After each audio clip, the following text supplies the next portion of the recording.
Olá, amados irmãos, bom dia a todos, a paz do Senhor Jesus. Estou de volta hoje aqui e eu queria compartilhar com vocês um texto que foi o texto do meu devocional hoje de manhã. Provérbios, capítulo 3, versos 9 e 10. Ali o Senhor fala assim: honra ao Senhor com os teus bens e com as primícias de toda a tua renda, e se encherão fartamente os teus celeiros, e de vinho transbordarão os teus lagares. Eu fiquei refletindo, meus irmãos, sobre essa passagem das Escrituras e sobre as promessas de Deus que estão feitas nesse texto. Como essa palavra, ela alegra o nosso coração. Nós estamos vivendo dias difíceis, como disse o apóstolo Paulo na sua carta a Timóteo. E acredito eu que esses dias são os dias mais adequados para o Senhor Deus provar a fé e a fidelidade de cada um de nós. Para Deus provar o quanto nós confiamos nele e dependemos dele de verdade. Ali o Senhor nos faz promessas que eu quero pedir a você que é crente, que confia no Senhor, que você abra a sua Bíblia em casa, em Provérbios capítulo 3, e medite bem em cada palavra, cada promessa, cada afirmação que Deus faz nesses dois versículos, 9 e 10. Primeiro, Deus faz um desafio para nós, um desafio da nossa fé, do nosso compromisso com Ele, da nossa fidelidade, da capacidade que nós temos de colocarmos Deus em primeiro lugar nas nossas vidas, do nosso compromisso com Ele em primeiro lugar, honrando ao Senhor com os nossos bens. Veja que o texto diz assim: honra ao Senhor com os teus bens. Honrar é reverenciar, é respeitar. Será que nós estamos tendo essa fidelidade, tendo esse compromisso com Deus? O, o texto fala da nossa contribuição com a obra de Deus. Nós devemos lembrar que a contribuição que a Bíblia nos ensina de dízimos e ofertas faz parte do culto.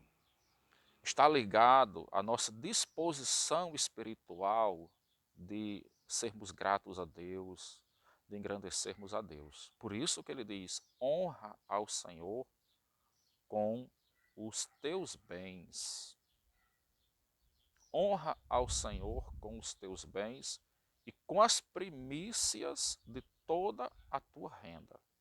Então veja que ele fala dos bens e das primícias desses bens. O que são primícias? Primícias aqui é o primeiro lugar. É como o que nós investimos em primeiro lugar os nossos bens. Será que nós estamos percebendo isso? Estamos atentos a esta verdade bíblica? Será que nós estamos distribuindo os nossos bens ou aplicando os nossos bens de uma maneira que nós estamos lembrando de Deus em primeiro lugar? Quando nós recebemos o nosso salário, quando nós fazemos a apuração do que ganhamos, do nosso trabalho, será que nós estamos contribuindo com a obra de Deus, sendo fiéis a Deus em primeiro lugar? Veja que ele faz uma promessa depois desse desafio. Depois de dizer que nós devemos honrar o Senhor com os nossos bens e com as primícias de toda a nossa renda, não é parte da nossa renda, mas é de toda a nossa renda, ele diz assim: e se encherão fartamente os teus celeiros, né? É uma promessa. Quem tem a Bíblia de edição de promessas vê que esse texto está destacado. Deus está dizendo que se nós honrarmos a Deus com os nossos bens e com as primícias da nossa renda, então Deus encherá fartamente os nossos celeiros. Se honrarmos. Se nós não honrarmos, nós não somos amparados por essa promessa. Mas se honrarmos, Deus é fiel para cumprir a sua promessa de nos abençoar fartamente, mesmo numa época de crise, meus irmãos. Pense nessa palavra, reflita sobre isso para que você possa viver pela fé. Eu me lembro de novo das palavras de Abacuque, quando Abacuque disse assim: ainda que a figueira não floresça, que o produto da oliveira minta, que não haja ovelhas no curral, que não haja gados na pastagem, todavia eu me alegrarei no Senhor e exultarei no Deus da minha salvação, porque o justo viverá pela fé. Quando ele diz todavia, ele está empregando uma conjunção coordenativa adversativa. Essa conjunção coordenativa adversativa, ela indica a contraposição da ideia anterior. É oposição ao que se vem dizendo antes. Ele quer dizer assim, ainda que haja crise, ainda que exista a escassez, todavia eu me alegrarei do Senhor. Ou seja, eu não vou ter o pensamento do mundo, eu não vou me influenciar pelo sentimento do que está em minha volta. Mas eu penso diferente e eu ajo diferente. Isso é viver pela fé.